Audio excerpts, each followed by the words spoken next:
রাসূলের কোনো অসম্মান এক মুহূর্তের জন্য আমরা বরদাস্ত করে নেব না। আমরা আমাদের সর্বোচ্চ ত্যাগ এবং কোরবানি স্বীকার করতে প্রস্তুত রয়েছি, জীবন দিতে প্রস্তুত রয়েছি। আল্লাহর জমিনে আল্লাহর দ্বীনের ঝান্ডা সমুন্নত করেই আমাদের যাত্রা থামবে ইনশাআল্লাহ। নির্বাচনের পর থেকে দেশ পরিচালনার ক্ষেত্রে সরকার চাপ অনুভব করছে বলে জানিয়েছেন আওয়ামী লীগ সাধারণ সম্পাদক ওবায়দুল কাদের। তবে তিনি জানান, বাংলাদেশে থাকলে পারে না পারছি আমি নেতা, আমি যে বাটপার, আমি যে চুরি করি, আমার লোক থাকবো সামনে দেশ। আমাদের নেতৃবৃন্দ যদি আমাদেরকে নির্দেশনা দেন, আমাদের নেতৃবৃন্দের আনুগত্য চূড়ান্তভাবে প্রকাশ করে আমার ভাইয়ের রক্তের বদলা নেওয়ার জন্য আমরা প্রস্তুত আছি না ইনশাআল্লাহ। আল্লাহর জমিনে আল্লাহর দ্বীন প্রতিষ্ঠার আন্দোলনের অপরাধে আমরা অনেক ভাই কারারুদ্ধ হয়েছিলাম। পর্যায়ক্রমে সকলেই আলহামদুলিল্লাহ জিন্দানখানার লৌহ প্রাচীর ভেদ করে মুক্ত জীবনে ফিরে এসেছেন।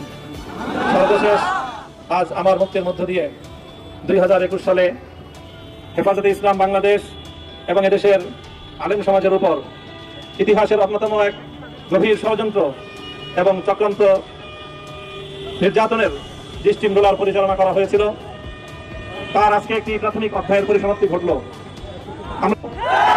অন্যায়ভাবে আমাদেরকে কারারুদ্ধ করা হয়েছে, বুলেটের আঘাতে আমাদের ভাইদেরকে হত্যা করা হয়েছে।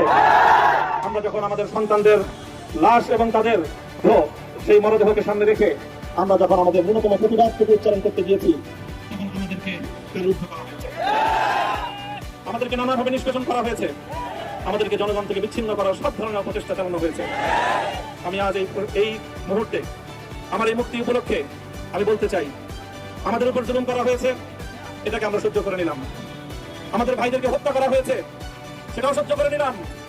আমরা আমার সন্তানের লাশ কাঁধে তুলে নিয়েছি, সেটাকেও আমি হাসি মুখে বরণ করে নিলাম।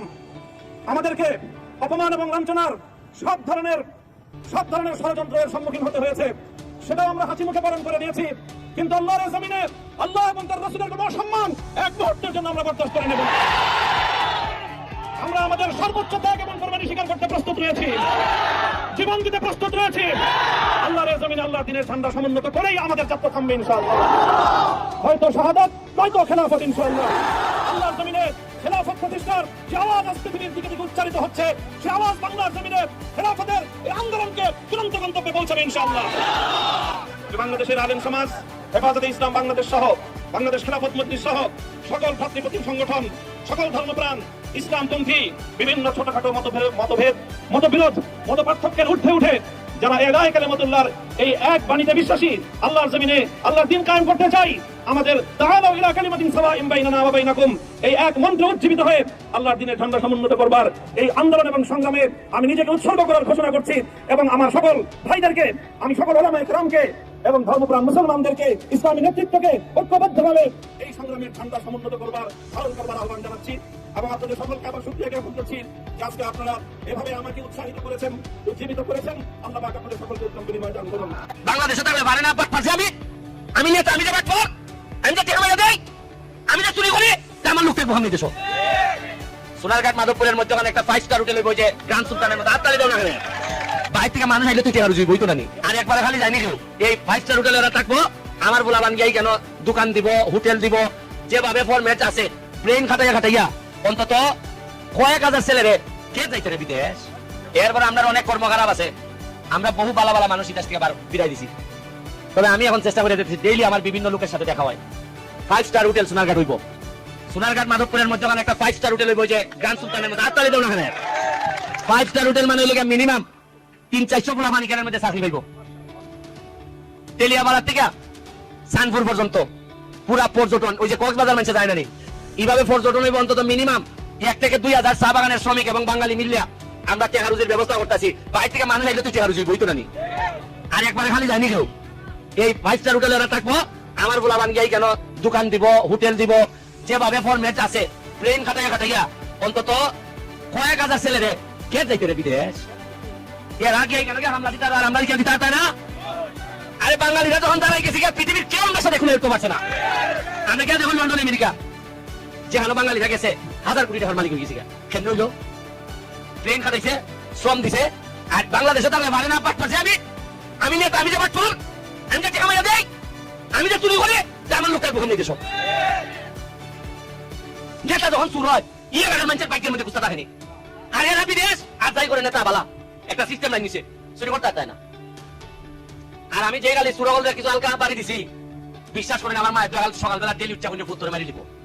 এই দেশের মধ্যে কোনো মানুষ ভালো মানুষ বাঁচেনি, বঙ্গবন্ধুরে রাখছেন নি, আমরা সাইন নেতারা রাখছেন নি, শাহেমেস কি বিয়ারা বাইতারা মারি দিছো মারছেন নি। আজকে শাহেমেস কি বিয়া থাকলে আমরা অর্থমন্ত্রী পাইলাম না, ভালো মানুষ হইলই বেরিলেন। তবে আমিও এর হাত থেকে আগে বুঝতে লাগছি আমার মেরে লিবা মনে হয়। মানে আর যতদিন বাচ্চা দেয় মোবাইল চাপ যারা মারতায়, আমি তোমাদের আহ্বান জানাই আর কটা দিন খালি আমার রাখো, দেখনে আমি কি দায়িত্ব দিয়া যাই। কারণ একটা এমপি যখন ডেসপারেটি জায়গা পয়সা খাইতো না, একটা এমপি যখন জীবনের রক্ত কুলিয়াতে দিবার লাগে প্রস্তুত থাকে, সে যখন মানুষের জন্য করার লাগে ভাগুলি জায়গা, সে যে কি শক্তিশালী একটা এলাকার পুরো ইতিহাস বদলাই দেওয়ার জন্য একটা এমপি যথেষ্ট।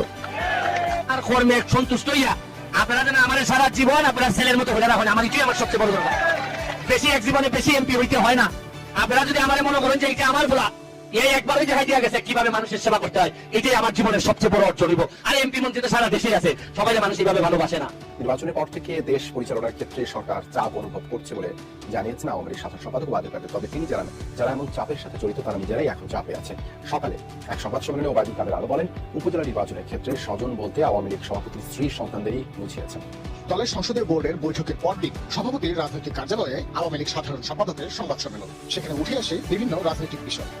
তাদের নেতিবাচক রাজনীতি সম্পর্কে ওবায়দুল কাদের বলেন, নির্বাচনকে কেন্দ্র করে নানা হুমকির পর দেশ পরিচালনার ক্ষেত্রেও চাপ অনুভব করছে বর্তমান সরকার। বিভিন্নভাবে চাপ সৃষ্টি, এটা আমরা সরাসরি দেশ শাসন করতে গিয়ে, দেশের দায়িত্ব পালন করতে গিয়ে এই চাপগুলো তো আমরাই অনুভব করি। স্বাভাবিক কারণে যারা